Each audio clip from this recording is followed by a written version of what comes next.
Hey, Coach, it's David Hood. I'll start us off, I guess. After going back and looking at everything that happened Saturday, so many, you had a record number of yards, 580 something yards, and Trevor 400. Was it as good as it looked to you, at first blush when we talked to you Saturday? Actually, it was much better when you watch it. Because in the game, you give up 3 sacks, you have a turnover. As a coach, man, you're competitive. You don't like those type of things, and sometimes you'll paint with a broad brush when you have those. When you go back and you watch it, man, I thought the offensive line did a really really good job. I thought that we dominated the line of scrimmage. We couldn't say that from the previous game with Notre Dame. They actually won the battle up front, and we knew going into this week the challenge with just the structure, the amount of support that they get to the box, be able to run the ball the way that we did. Obviously, there was a lot more there, but we're in an RPO world, so some of our throws, resulted in positive gains, but it was blocked up well. So really, really pleased. And then 52 attempts. Obviously, we got to work on the sacks that we gave up. And the good thing, it wasn't a major issue. It was just a breakdown in technique or anticipating too much or not enough. So really pleased. Thought Trevor played well, man. He ran the ball well. You could see just his competitive spirit. Guys made plays. EJ, is a guy that's kind of been, forced into a starting role as a young guy, and he's really, really stepped up. Cornell, man, made some big time plays. He's making the routine play all the time, and man, he's going up and making some of the tough catches most of the time. I thought Travis ran hard. So overall, a lot of positive. Too many penalties, got to clean that up. A couple of stupid penalties, a couple of penalties on myself too in the RPO world. Probably was a little bit too aggressive with some of the things that we were trying to do in terms of the distance of the RPO down the field and not slowing the offensive line down. So definitely things to improve upon. But overall, when you watch the tape, man, it was a lot of good with a few things to clean up. Hey, Tony, David Hale with ESPN. You talked about the offensive line there a little bit. Running the ball this year, it seems like it's been, if not bad, certainly a little more challenging than last year. Looking at like your yards before contact, it's probably about, down about 40% or so from last year. Is there something you've seen in terms of the run blocking that is different, or that maybe the pass protection has been a little bit further ahead? And what are you guys doing to kind of address that?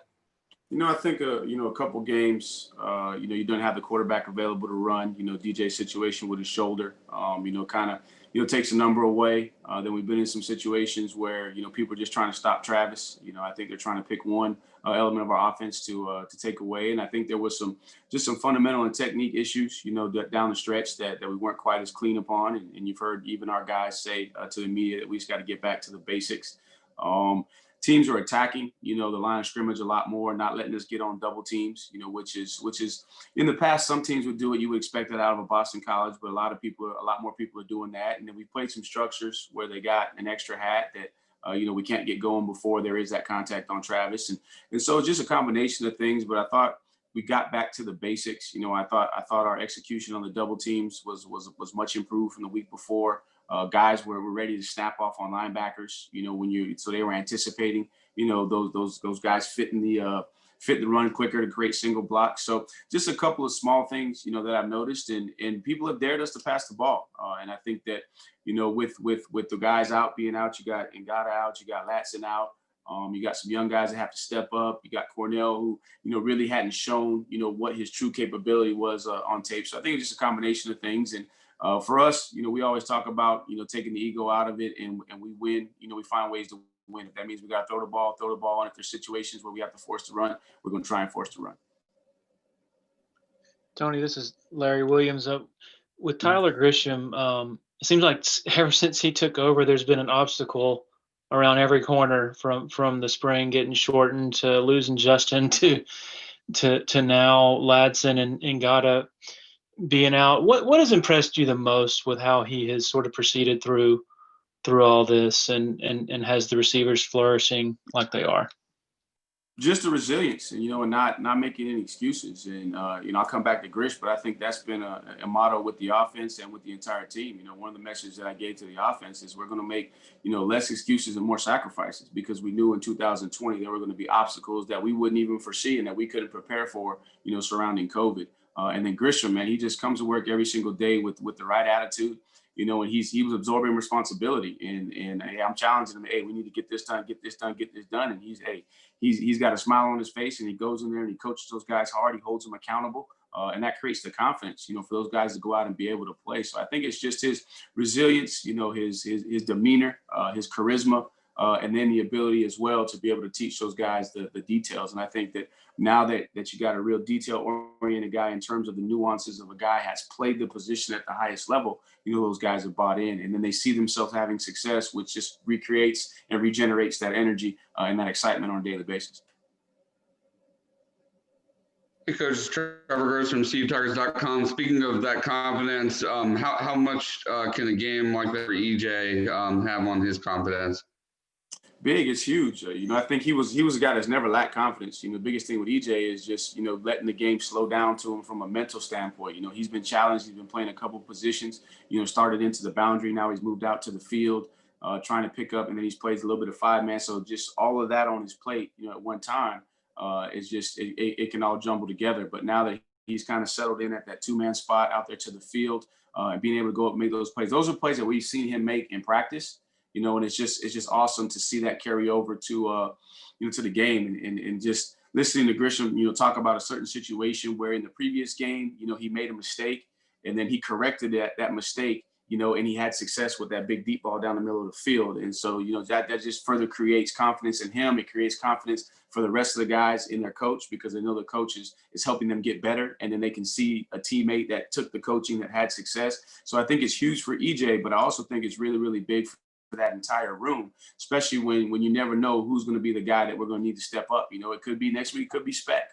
You know, it could be Will, it could be any of those guys in the room. Joe, you know, he's another guy that can see that and really help build his confidence. So, man, that's huge for EJ, but I think it's even bigger just for that entire position group. Coach, this is Todd Shaughnessy in Spartanburg. A little bit more on EJ. I know it was an emotional day for him, probably with the number change and his dad. Did you want to get him involved earlier? Or is that just kind of the way it happened?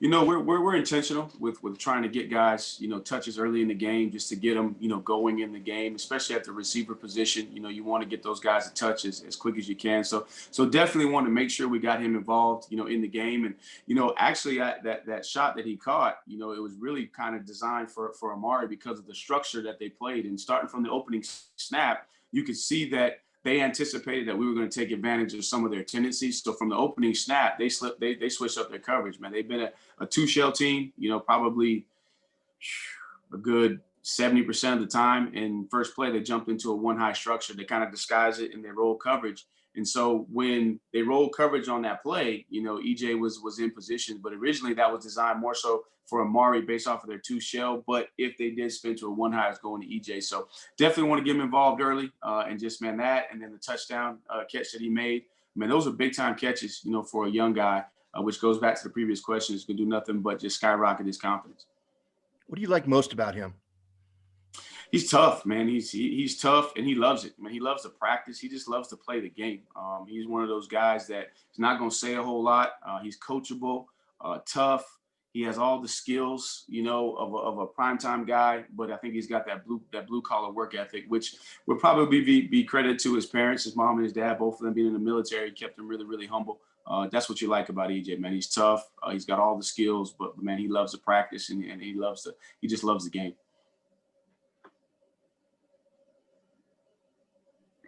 Hey, Tony, it's Anna with Clemson 24/7. Not just in this past game, but just kind of body of work overall. How would you assess the tackles, Jordan McFadden and Jackson Carman in recent outings? You know, you go back to the Notre Dame game and those two ends, you know, you just talk about all the games they play, man. Those dudes are going to be challenged. From Miami, you got Phillips down there, and then you got number 2. Can't think of his last name off the top of my head. The kid that transferred from Temple. They got to block those guys. You know, then they got to turn around and block the 2 guys from Notre Dame, 91 and number 9, that are really, really good and held up, I mean, exceptionally well until the last, the last portion of the game there in the second overtime. Then in this game right here, you know, I think that just technically probably trying to do a little bit too much because of the skill set of the 2 defensive ends. But overall, man, if you look at the protection, you know, throughout the course of the game, man, there was some unbelievable pictures, you know, of textbook technique. But then there were a couple where Jackson just got beat inside. He's got to stop the penetrator, so that was one play he'd want to get back. And then, McFadden saw the guy hesitate, thought he was going to loop inside. So he sits down on the 3 technique when he should have stayed outside, and the guy bends the corner. And then, the second sack on McFadden, there was enough time for the quarterback to step up. So, just a couple of anomalies in that last game, but overall, man, those guys have been, in my opinion, they've been outstanding all year long, considering what we ask them to do. They don't get a bunch of chip help. They're on an island a lot of times, depending upon which way the protection is called. They could be one-on-one with no chip help, and for the most part, those guys have done their job. And so it'll be a great opportunity for us to just kind of get them refocused and say, hey, look. Last week we put a couple of things on tape that we got to correct, and we'll build off of that. But at the same time, don't let that damage your confidence. I mean, those guys have played great throughout the course of the season, but also a little bit of humble pie, so to speak, to say, hey, let's not put the cart before the horse, and let's always focus on the right way to prepare so that we can perform, play in and play out, and not have a couple of bad plays throughout the course of the game. Hey, Tony, it's David again. In taking a look at Virginia Tech, one of the things that's kind of stood out to me all year, their defense hasn't been able to get off the field at times. They seemingly will have stops on first down or second down, then breakdowns on third down. Have you kind of seen that they kind of just fail when it's on third down? Right. We'll get into our third down study, later in the week. We kind of start the course of the week just getting a general idea of what their structure's like, their personnel, and their base down. But the biggest thing I've seen that they don't have, it doesn't look like they have an exotic, third down package. And so they're doing a lot of the base stuff, just adding a couple of blitzes there and third down. It looks like they're doing a lot of different things. So still don't quite have a beat. Like you play Pittsburgh, for example, how Pittsburgh's going to line up, first and second down. I mean, it's going to be 4 down, cover 4, maybe spin to a 1 high on occasion when they're bringing a hot pressure. Virginia Tech looks a little bit, all over the place, kind of searching. And I think that's the combination of a couple things, with personnel. Looks like they've been hit with the injury bug. Don't know if it's true injuries or if it's COVID related, but they played a lot of guys in the secondary at a lot of different positions. They played a lot of guys up front. So not quite the continuity that you normally see when you're getting ready for an opponent. So it's just hard to tell, what it is. And I won't know exactly the answer to that question about third down until we get to that later in the week. That's typically a Tuesday, Wednesday type situation as we finish up the plan. But, just looking at them right now, it looks like they got a lot of guys that are playing a lot of snaps. The linebackers, it doesn't look like they play 3 linebackers for 2 positions, and their nickel Sam looks like he doesn't get rotated much at all. So I think it's just a combination of they're trying to do a lot of things, trying to figure out what their identity is, and they may not have all their pieces week in and week out, which forces them to possibly change to try and fit the actual personnel that they have for each game. Hey, Coach Trevor again. I don't think Virginia Tech is blitzing as much as they did with Bud Foster, but they're still among the nation's leaders in sacks. How good is that pass rush? Yeah, so they pressure a good little bit. Now they may not be as exotic, and they may not bring as much of the zero pressures that Bud would bring and overload you. But their ends. Number 8's a guy that flashes. Haven't seen him in the last couple of games, so I know he's been listed as an injured guy. Number 58 can push the pocket inside. Number 9 does a good job. The transfer from it was a JUCO transfer, but I remember him coming out of high school down in Clearwater. Went to Florida, then went to junior college, then got there. So he's a good player. They're quick at linebacker with number 34, and they bring some double-edged pressures, that can really stress your protection. So they're doing a good job of stressing protections to be able to get those sacks, and then they're good enough, up front to win the one-on-one matchups when they can get them. Hey, Tony, it's Anna again. Just from a general perspective, just how odd is it, or is it even something you think about? You're playing this game and you might have some high-profile recruits in the stands with early signing period 2 weeks away, and you can't even talk to them or see them or anything. Is that just odd? It's 2020.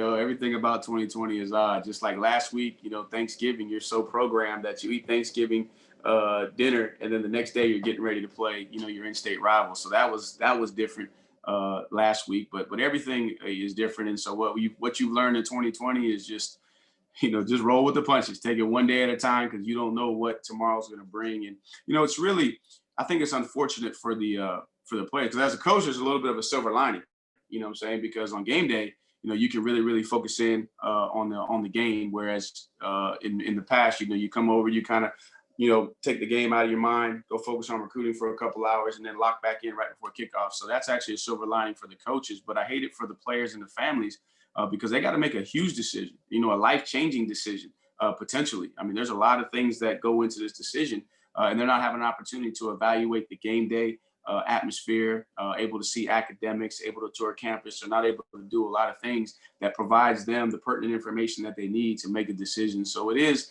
definitely, definitely different going to game day. And I don't know what the answer is. My heart goes out to the players that are going to have to make a decision, on limited information. Fortunately for us, a lot of the guys that are committed to us have been committed for a long time, and they've already been through that process to be able to have the information that they need. But I know there's some guys that are coming down the wire that would really, really benefit from being able to have some type of interaction with the coaches. But at the end of the day, the NCAA said no, we're about doing things the right way. So you unfortunately, you can't have any conversation, any contact with those young men.